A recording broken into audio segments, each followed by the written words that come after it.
We buried Ava on a Wednesday. Early spring, overcast. The kind of day where even the sky couldn't make up its mind.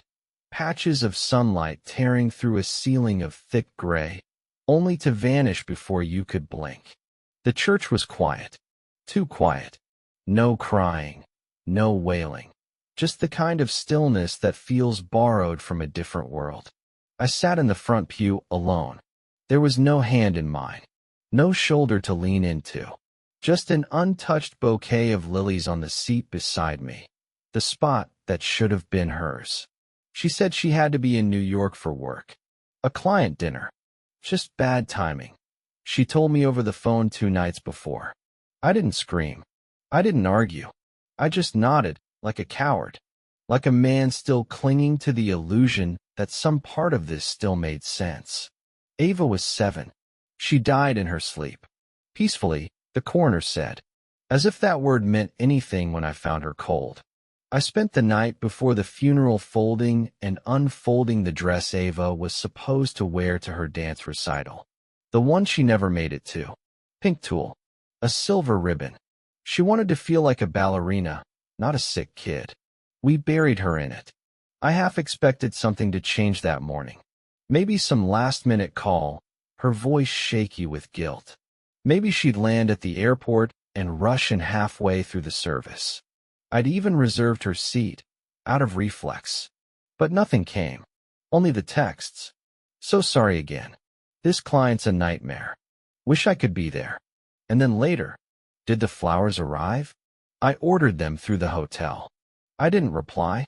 I couldn't. Instead, I sat beside our daughter's casket while the pastor spoke about innocence and eternity. I stared down at my shoes. I heard nothing. Afterward, people filtered past me like ghosts. Some left casseroles. Others just gave the kind of tight-lipped smiles that never reached the eyes. No one asked where she was. But everyone knew.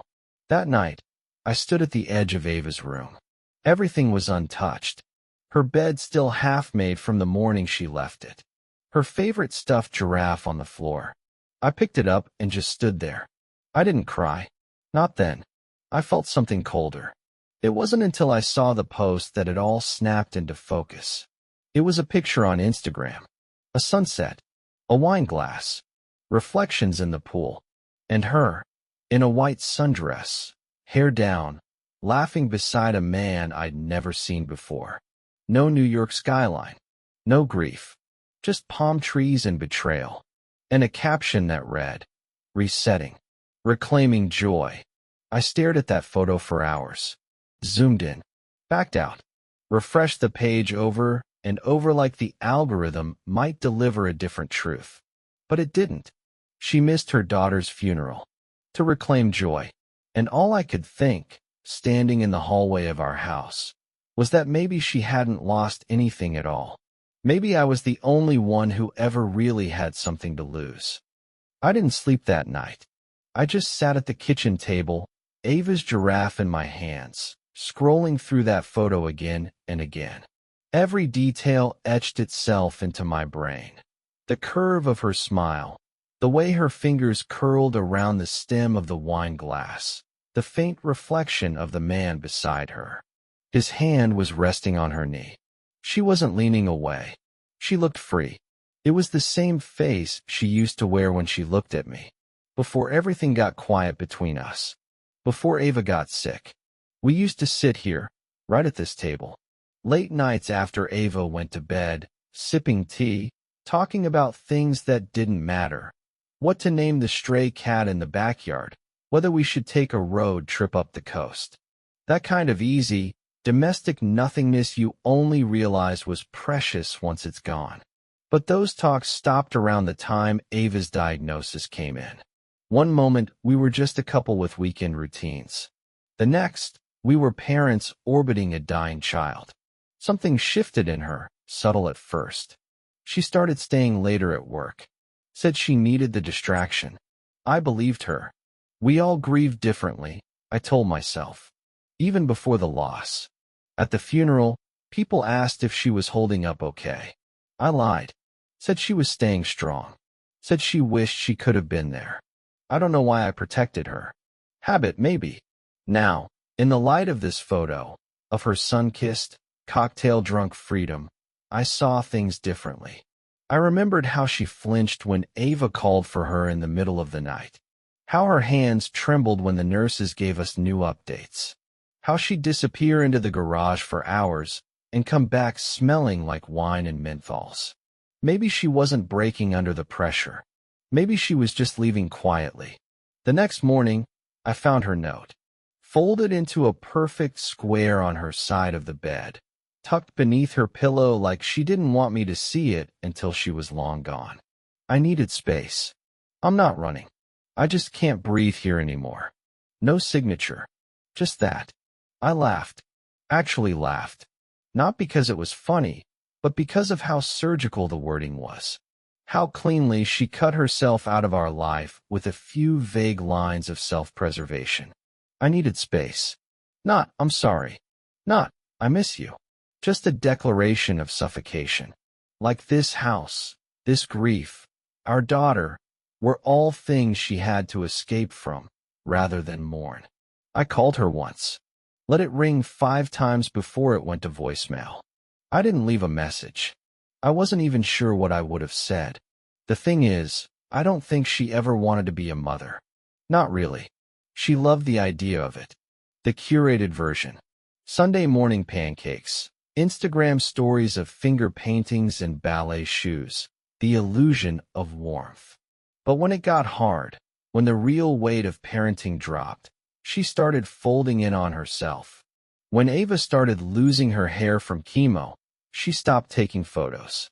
When Ava cried for her at night, she sent me instead. When the doctor used the word terminal, she was the one who left the room. I carried it all. Every late-night fever, every emergency room sprint, every whispered prayer beside a hospital bed. I held Ava's hand while she faded. I told her it was okay to let go. I kissed her forehead and watched the monitors flatline. She wasn't even there for that. She was on a call. After the funeral, her parents came by, brought a casserole and too many words. Her mother said I looked tired. Her father asked if I needed help managing the bills. I almost laughed again. They didn't ask why their daughter wasn't there. They didn't have to. They already knew. The silence between us said everything. They looked embarrassed, like people caught in a lie they weren't brave enough to explain. Her father clapped a hand on my shoulder, like he wanted to say something more, but didn't. They left after 20 minutes. I sat on the porch afterward, listening to the wind rattle through the wind chimes Ava picked out from the farmer's market. She'd loved that sound. Said it reminded her of fairies. I lit a cigarette. I hadn't smoked in years, but there was a pack under the sink, hers. One of the last things she left behind. I stared at the ember glowing in the dark and thought about that man in the photo. Younger than me, maybe. Or just smugger. I wondered if he knew what she left behind. What she chose to miss. Or if he even asked. The next day, a neighbor dropped off a letter. No stamp, no return address. Just my name in her handwriting. Inside was a plane ticket stub. Departed 3 days before Ava's funeral. Arrival, Cabo San Lucas. There was a photo, too. Not from social media. A printed one. Grainy. Taken at a distance. Same white sundress. Same pool. Same man. Whoever left it didn't write a note. Just gave me something I couldn't pretend away anymore. She wasn't grieving. She was celebrating. I looked out at the garden. The one Ava and I had built when she was 6. The one she said made her feel like magic was real. Because things grow even when they're broken, Daddy. That was the last thing she said to me. I still hear it sometimes, late at night, when the house is too quiet and my chest feels like it's caving in. Things grow even when they're broken. I'm not sure if that's true, but I'm starting to realize something else is. So do lies. I couldn't get that photo out of my head. Not the one she posted. The one someone printed and slid into an envelope with a boarding stub and silence. It was grainier, off-center, like it was taken in secret. From behind a fence or a hotel balcony. A voyeur's angle. And in it, She wasn't smiling like the Instagram post. She looked over her shoulder, like she knew she was being watched. I stared at it under the kitchen light until the paper blurred, until my coffee went cold and the wind chimes outside stopped moving. Someone was following her. The thought should have scared me, but all I felt was a flicker of something else, a shifting of weight, like a door opening in the back of a locked room I'd forgotten about. Maybe I wasn't the only one she lied to. The envelope had been slid through my mail slot. That much I was sure of. I lived on a quiet cul-de-sac. Anyone who lingered would have been noticed. I thought of the neighbors, Jane across the street with her endless garden, Mark 2 doors down who walked his dog at exactly 7 a.m. None of them would do this. But there was one name that came back to me. Kara, Ava's nurse. She'd been with us during the last 6 months. Young, early 30s maybe. Quiet, competent. The kind of calm presence that made hard moments slightly less unbearable. We never talked much outside of Ava's care, but there was a gentleness in her I remembered. A look she gave me once when Ava fell asleep mid-sentence, her small hand wrapped around mine. A look like she understood more than she let on. I still had her number. I sent one text. Did you leave something at my house? The reply came less than a minute later. Can we talk? Not over text. I met her the next day at a diner 2 towns over. One of those forgotten places with cracked vinyl booths and weak coffee that tastes like cardboard. She was already sitting when I arrived, hair pulled back, hands clasped around a mug she hadn't touched. She didn't smile when she saw me. Is it true? I asked, sliding into the booth. No greeting. No small talk. She nodded slowly. I followed her. My stomach dropped, but I kept my face still. Why? She wasn't just skipping shifts, Kara said. She wasn't disappearing because she was tired or grieving. I noticed things. Meds missing from the cabinet. Signed reports that I never saw. And once, she asked me if there was a way to make the insurance payout happen faster. I stared at her. What are you saying? She leaned in, lowering her voice. I think Ava's death wasn't natural. It felt like someone had taken an axe to my ribs. Don't, I said quietly. Don't you dare. But she didn't flinch. She was declining, yes. But not dying. Not yet. You remember, right? The week before. She had energy again. She wanted to start her dance lessons back up. She asked for pancakes. And then suddenly, Kara stopped herself. Her eyes shimmered but didn't fall. She was gone. Peacefully, they said. But too quickly. Too conveniently. I shook my head, stood up too fast, hands trembling. You think Jesus, Kara, that's my daughter. I know, she said. And that's why I'm telling you. I stormed out. I made it halfway to the car before my legs stopped working. I leaned against the hood, staring at nothing. The truth, or the suggestion of it, cracked something open I wasn't ready for. Back home, I opened Ava's medical file. Kara had emailed it that night. Full logs, dosage reports, nurse sign-offs. And there it was. The signature. 3 days before Ava died. For a morphine dose, twice the prescribed limit. Signed in Kara's name. Except it wasn't her handwriting. I checked it against the others. This one was shaky, rushed, slanted wrong. Like someone trying to mimic a form they'd seen but didn't understand. Claire. She'd always hated the way Ava suffered. She said it broke her. Said she couldn't stand seeing her in pain. I thought it was grief. I thought she was withdrawing because she couldn't handle the slow dying. But what if she hadn't been withdrawing? What if she'd been planning? I sat on the floor of Ava's room, the giraffe tucked against my chest, the silence thick and choking. I thought about Claire's note again. I just can't breathe here anymore. Not I can't breathe without her. I can't breathe around her. Like Ava was the weight she needed to be free of. It took 2 days before I did anything. 2 days of rereading the report, pacing the hallway, imagining it 1,000 ways. 2 days of asking myself what Ava would want me to do. If I could even say her name out loud again without falling apart. Then I booked a flight. Not to Cabo. To New York. To the office Claire told everyone she'd been flying to the day of the funeral. I found it. A tall, impersonal building near Midtown. Cold marble floors and hushed elevators.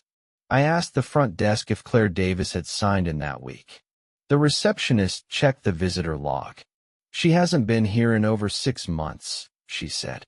I thanked her, turned around, and smiled for the first time in weeks. There was no business trip. There never was. I sent Claire a message from a burner account. I know about Cabo, and I know what you did to Ava. Meet me. She didn't reply, but 2 hours later, I got a knock on my door. It wasn't Claire. It was the man from the photo. He looked younger in person. Nervous. Hair too perfect, jaw tense. He didn't introduce himself. She said you were threatening her, he said. I held the door open. Come in. He hesitated, then stepped through. He stood in my doorway like he expected a fight. His shoulders were square, his jaw set tight, like walking into my house was some kind of performance he'd rehearsed in front of a mirror. I didn't ask for his name. I already knew it. Matt. I'd seen it in the metadata of the photo from Cabo. He'd tagged her, not publicly, but in the saved file. These people forget how much their phones say when they think no one's listening. She never posted it herself. But he did. Claire's always been careful. Matt, not so much. Do you want to sit? I asked. He looked surprised. You're not angry? I shrugged. Of course I am. But not at you. He followed me to the kitchen, glancing around the house like it was a crime scene. Maybe it was. Every room still held traces of Ava. Her drawings on the fridge, her ballet shoes by the stairs.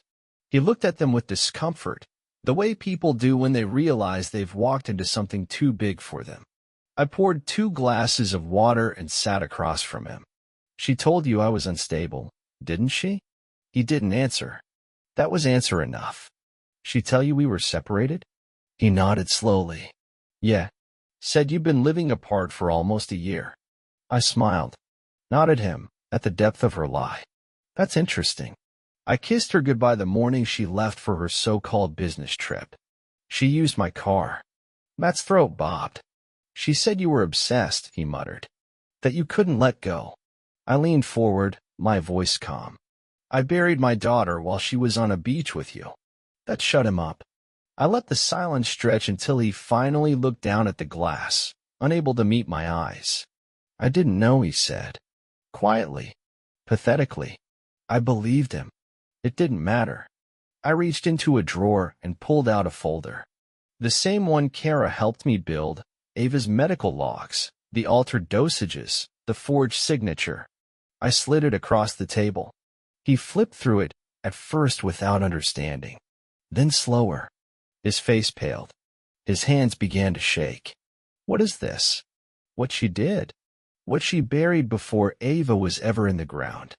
He pushed the folder back toward me like it was on fire. No. She wouldn't. This isn't real. You ever see her around kids? I asked. Real kids. Not the ones in filters. Not in curated moments. When they're sick, when they're crying, when they need you. He didn't answer. That's what I thought. I stood and walked to the living room. He followed me without a word. I pointed to a wall lined with framed photos. All of Ava. First day of school. Her hospital bracelets. Her smiling through chemo. Her blue painted roses. Matt stared. She loved flowers, I said. Said the white ones were boring, so she'd dye them with food coloring. Even in the hospital, she found color in everything. I turned to him then. Claire hated those flowers. Hated the mess. Hated the reminders. She didn't want to remember Ava as sick. Said it ruined the image. That's what she called it. An image. Matt looked like he was going to be sick. I didn't know, he repeated. Like it would matter. She used Ava's life insurance payout to fund your little trip. Did you know that? His head snapped up. I kept going. She forged my signature to sell the house. Tried to clean out our joint savings. My lawyer caught it in time. She's been planning this longer than you've even known her. I didn't. I swear. I didn't. I held up a hand. I believe you. But now you're going to help me. He blinked. With what? I smiled. The same smile I wore when I told Ava monsters weren't real. I had to believe it then. Now I knew better. With ruining her. I laid it out clean. Claire's life was built on perception. She'd spent years curating a persona charitable, grieving, successful. But it was paper-thin, held together by weak lies and weaker men. She didn't just lie to me. She lied to Matt, to Ava's doctors, to her own parents. She lied on the insurance forms. She lied to our neighbors. She lied because she thought no one would ever piece it together. But I had the receipts. And now, I had Matt. You said you didn't know, I told him. Prove it. How? She trusts you, right? She confides in you? He nodded, reluctantly. You're going to keep her talking. You're going to ask about the money. The forged forms. Say you're nervous. Say you're scared. Whatever it takes. And if she gets suspicious? I shrugged. Then you back off. But you keep the texts. The voicemails. Everything. He was quiet for a long time. Then, what are you going to do with it? I turned back to the photo of Ava. Her gap-toothed grin. The flower in her hand. Build a case. He left an hour later, looking 10 years older. I sat in the living room for a while, watching the shadows move across the floor. It had been weeks since Ava's funeral. Since Claire walked out of this house and never looked back. She thought I'd fall apart. And maybe I had. But there's a kind of clarity that comes with loss. When you have nothing left to lose, you stop playing nice. That night, I called Kara. Told her we were moving forward. She didn't ask what that meant. She just said, good. It started small. The way all ruin does. A slow unraveling, thread by thread. First, a leaked email. Matt forwarded it to me late one night. Claire had sent it from her personal account. Short. Sloppy. Arrogant. The payout hit. Finally. That damn kid held on too long. No context. No disclaimers. Just that sentence, cold enough to curdle blood. I read it 4 times. Not because I needed to confirm what I already knew, but because it felt surreal. Like seeing your own shadow move out of sync. That line was more than ugly. It was evidence. Matt was scared. Said he didn't want to be involved anymore. I told him he already was. That email had his name on the thread. That made him a witness. He threatened to delete it. So I made him a deal. You give me 3 more, I said. 3 solid pieces. Then you're free. He agreed. Out of guilt or fear. I didn't care. Guilt is a leash. Fear is a collar. I just needed him to stay tethered long enough for the plan to hold. Next came the audio. A shaky voice memo. Background noise. Waves, maybe. Her voice was relaxed, drunk on sun and freedom. He's too broken to suspect anything. Honestly, I think part of him wanted it to be over. I mean, who wants to keep watching their kid die? I didn't listen to it twice. I just saved it to the folder labeled Endgame. Meanwhile, I kept moving. Quietly. Carefully. Kara connected me with a lawyer who specialized in medical negligence. Not the loud billboard type, the kind who worked in shadows, who liked paper trails and affidavits. His name was Grayson. No first name. Just Grayson. He didn't flinch when I handed him the folder. He didn't gasp when he read the dosages. He just said, we'll need a subpoena for the hospital logs. And we'll need the girl, the nurse, to testify. She will, I said. He looked at me then, really looked. You're not going to stop at civil, are you? No, I said. I'm not. He nodded once. The third piece came a week later. A bank statement. Claire had accidentally sent Matt a PDF of the account they shared. She meant to send it to her accountant, a man named Doyle, based in Miami. But she'd been rushing. And in her rush, she forgot Matt was blind copied in the thread. I had it in minutes. The account showed transfers. Large ones. spread out to avoid attention, but traceable if you knew where to look. The most recent deposit? 75 grand labeled consulting. Southridge Pediatric Oncology Trust. There was no trust. There was no consulting. It was blood money. She'd monetized our daughter's death. Grayson called me the next morning. Said the case was viable. Said we had enough for both criminal and civil action. Said with the right judge, we could freeze her accounts before she even knew what hit her. But if you're going to ruin her, he added, you need more than a courtroom. You need the court of opinion. Public, private, personal. I already knew that. I'd already made arrangements. Claire's charity gala was the following Saturday. A black tie fundraiser hosted at the lakeside estate her parents rented every year. The same place we once celebrated Ava's 5th birthday. Streamers and cupcakes back then. Now it was all champagne and tax shelters. She didn't know I was coming. Didn't know I'd been invited. Matt had forwarded the invite. The night of the gala, I put on the suit I wore to Ava's funeral. Still pressed. Still sharp. It felt right, like walking into battle wearing the skin of grief. The valet barely glanced at me when I handed over my keys. I stepped into the estate and let the music, the laughter, the polished smiles wash over me like static. Claire saw me 20 minutes in. She was holding a flute of something sparkling, her dress the color of bone. For a second, her face didn't move. Just froze, a glitch in the performance. Then she smiled, tight and brittle. Jacob, she said. Didn't expect to see you here. I'm full of surprises, I replied. She didn't ask how I got in. She didn't have time to. Because that's when Kara entered the room. And beside her, Grayson.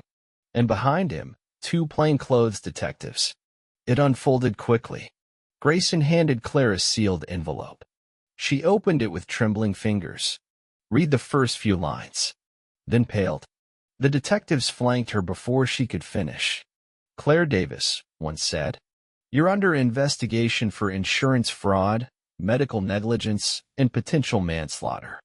You're not under arrest, but we advise you to retain counsel immediately. Gasps rippled through the room. Cameras clicked. Phones came out. She looked at me. Not angry. Not wounded. Just confused. Like she couldn't understand how the house of cards had fallen. I leaned in. You should have stayed home, Claire. She said nothing. Just turned and walked out with the detectives trailing close behind. The room buzzed with whispers. Matt slinked toward the bar. Kara stood by the window, watching the lake with glassy eyes. And I walked out into the night. The wind was cold. Clean. I lit a cigarette from the pack I'd kept since the funeral. Took one drag. Then crushed it under my heel. That was the last piece of her I ever carried. The next morning, the news broke. I didn't have to leak it. Someone at the gala did. A whisper to a reporter, a grainy photo snapped just as Claire turned to face the detectives. By sunrise, her name was trending in the worst way. Charity mobile tied to daughter's insurance scandal. Mother Mrs. Child's funeral, found vacationing in Cabo. Forgery, fraud, and the price of a perfect image. They didn't know half of it. But it was enough. Grayson called before noon. Said Claire's accounts were frozen. Said subpoenas had gone through for her financial records, and the hospital was cooperating on a quiet review of Ava's file. It would be weeks before anything came to trial. Months, maybe. But the noose was in place. All that was left now was gravity. He asked if I wanted to go public. To put a face to the story. Share Ava's name. I told him no. Ava deserved peace. She wasn't a headline. I walked through the house after that call, slow, like each step meant something.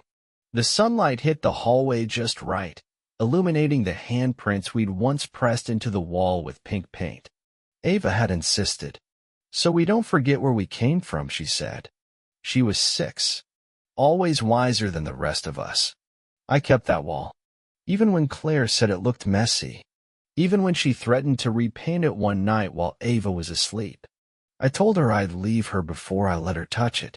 She laughed. Now it's the only thing left untouched. Claire's parents tried calling a few times. Left voicemails with that brittle tone people use when they want to say they're sorry, but also aren't sure what they're apologizing for. I didn't answer. I didn't delete the messages either. I wanted them to hear their own voices someday and remember how quiet they were when Ava needed them loud. Matt vanished after the gala. Blocked me. I didn't chase him. He did what I asked. He'll have to live with the rest. Kara came by once, just to sit on the porch. We didn't talk much. She brought flowers, white roses dyed blue. Said Ava would have liked them. I nodded. We sat in silence for nearly an hour. Then she stood, squeezed my shoulder, and left without saying goodbye. That's the thing about people who've watched someone die. They know when there's nothing left to say. Weeks passed. Then months. The court hearings began in the shadows, behind sealed doors and private mediations. Claire's legal team pushed hard, argued duress, mental instability, grief. Anything to frame her as fragile instead of cruel. But the evidence spoke louder than she ever could. She'd signed the documents. She'd taken the money. She'd left. I didn't go to the first hearing. I didn't need to see her anymore. The last time I looked her in the eye was that night at the gala. That was enough. Grayson kept me updated. Said the prosecutors were circling her with careful precision. Said the hospital wanted this settled quietly, and that civil damages were inevitable. Said, eventually, there'd be a reckoning. I didn't ask for $1. Everything I wanted was already gone. Instead, I started clearing the house. Not purging, just simplifying. I kept Ava's drawings in a box beneath my bed. Her books on the shelves. Her ballet shoes hanging in the corner of my room, where the light hit them at dusk. I sold Claire's car. Donated her clothes. Sent her perfume bottles to a shelter with no return address. It was like peeling off a second skin, one layer at a time. I still heard Ava sometimes. In the creak of the stairs. The rattle of the wind chimes. That giggle that caught like sunlight between walls. Some nights I woke up gasping, reaching for something that wasn't there. Other nights I just laid still and let the ache be what it was. I started writing again. Nothing formal. Just fragments. Memories. Things I didn't want to forget. The sound of her feet on the hardwood.